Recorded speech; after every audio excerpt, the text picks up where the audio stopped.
In February 1945, a tiny volcanic island in the Pacific became the stage for one of World War II's most brutal and pivotal battles. Iwo Jima, just 8 square miles of black sand and jagged rock, was transformed into a crucible of courage, ingenuity, and sacrifice. As US Marines stormed the beaches under relentless fire, war correspondents captured every harrowing moment, while Japanese defenders waited in a maze of hidden tunnels.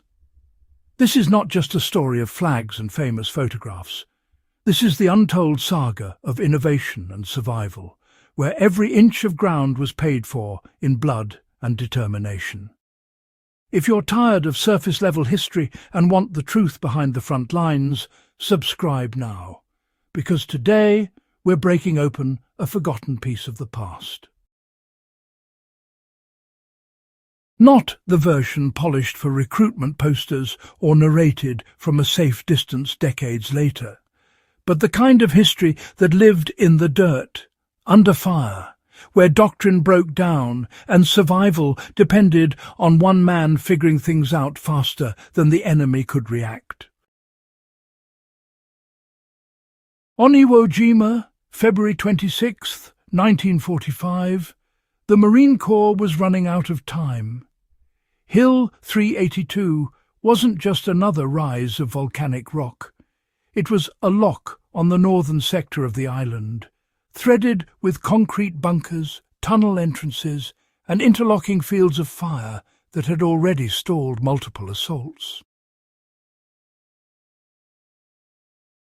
His solution was simple and, well, brutal. Move, reload behind cover, fire again before the enemy could reorient. This rhythm allowed him to defeat mutually supporting bunkers that, Doctrine said required coordinated teams. Modern readers often miss this point. It wasn't the weapon that mattered most, it was timing, reload discipline, position change. The same principles apply whether you're studying infantry tactics or, honestly, emergency decision-making under stress. How civilian skills quietly shaped battlefield outcomes.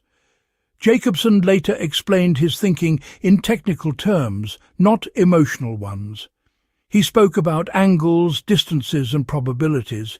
He didn't talk about courage. He talked about whether a shot had better than a 50% chance of working. If it did, he took it.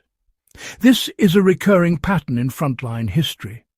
Farmers understood terrain, hunters understood movement, mechanics understood failure points.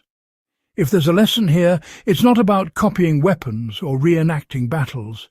It's about learning how people think when systems fail, practicing problem-solving under pressure, understanding how tools behave beyond their intended use, knowing when doctrine helps and when it slows you down. By the time Hill 382 was secured, 16 bunkers had been neutralized in hours instead of days. Casualties were drastically lower than projections. The Marine Corps quietly took note. Post-war training emphasized initiative, adaptability, and exploiting terrain rather than rigid adherence to checklists. Jacobson never sought attention. He treated the event like a job completed. That attitude itself became instructional. War is not won by mythology. It's won by competence applied at the right moment. That's why this story still belongs in serious discussions of combat history. It shows how one individual, acting inside chaos, changed outcomes without breaking discipline or chasing glory. He simply solved the problem in front of him. If this kind of grounded frontline history matters to you, subscribe to Warfare Frontlines, share this with someone who studies war beyond headlines, and stay with us as we continue pulling apart the moments that shape battles long after the shooting stopped.